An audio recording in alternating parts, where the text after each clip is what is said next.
ओम श्री परमात्मने नमः।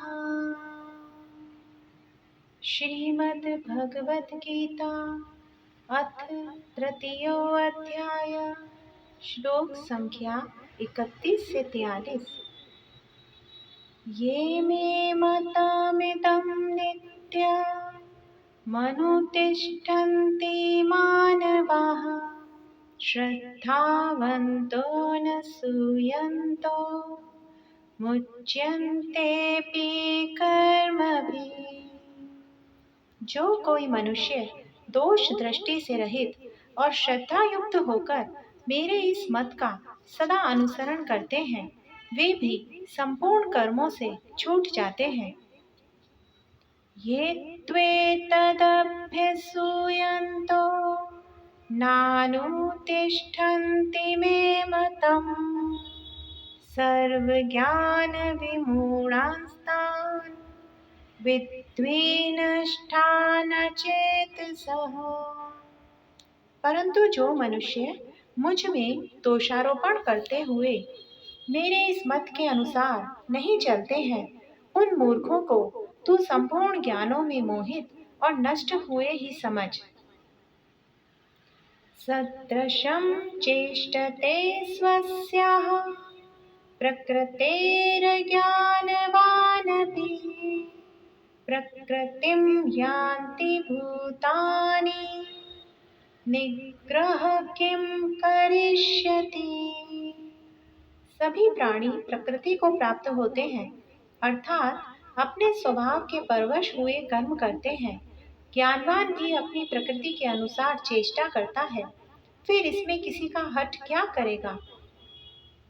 इंद्रियस्य इंद्रियस्यार्थे रागद्वेषो व्यवस्थितो त्योर्नवशम् आगच्छेत तौ हास्ये परिपन्थिनो। इंद्रिय इंद्रिय के अर्थ में अर्थात प्रत्येक इंद्रिय के विषय में राग और द्वेष छिपे हुए स्थित हैं।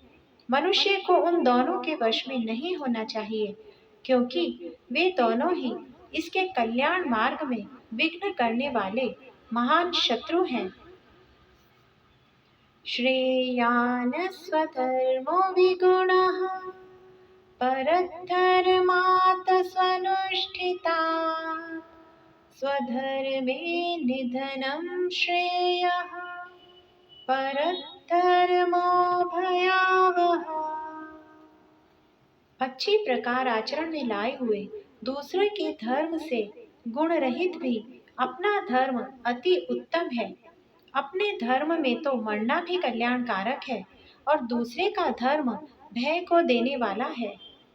अर्जुन उवाच अथ केन प्रयुक्तोऽयं पापं चरति पुरुषः अनिच्छन्नपि वा शरणेय बलादेव नियोजितः। अर्जुन बोले, हे कृष्ण, तो फिर यह मनुष्य स्वयं न चाहता हुआ भी बलात् लगाए हुए की भांति किससे प्रेरित होकर पाप का आचरण करता है। श्री भगवान उवाच काम एष क्रोध एष रजोगुण समद्भवः महाशनो महापाप्मा विदध्येनमिह वैरिणम्।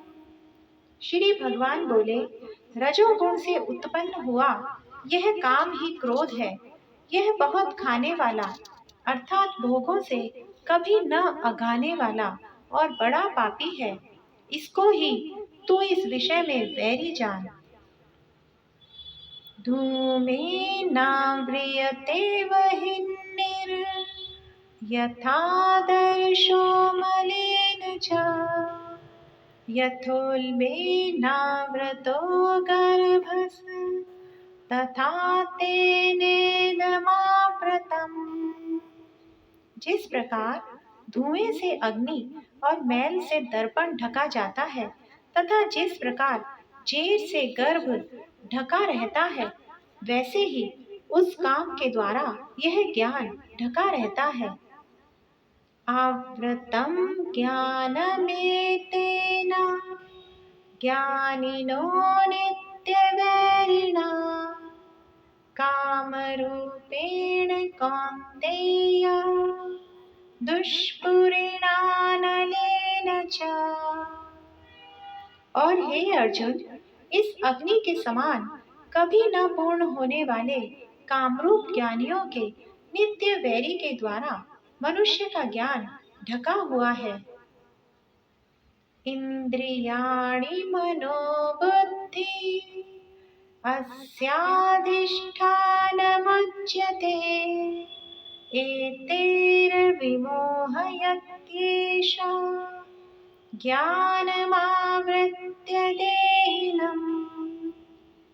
इंद्रियां, मन और बुद्धि ये सब इसके वास स्थान कहे जाते हैं। यह काम इन मन, बुद्धि और इंद्रियों के द्वारा ही ज्ञान को आच्छादित करके जीवात्मा को मोहित करता है। तस्मात् त्वमिन्द्रियाण्यादौ नियम्य भरतर्षभ पाप्मानं प्रजह्योनं ज्ञानविज्ञाननाशनम्। इसलिए हे अर्जुन, तू पहले इंद्रियों को वश में करके इस ज्ञान और विज्ञान का नाश करने वाले महान पापी काम को अवश्य ही बलपूर्वक मार डाल।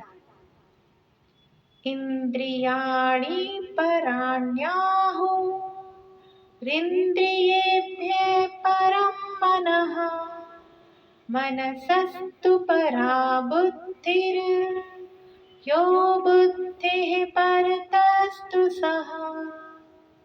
इंद्रियों को स्थूल शरीर से पर यानी श्रेष्ठ, बलवान और सूक्ष्म कहते हैं।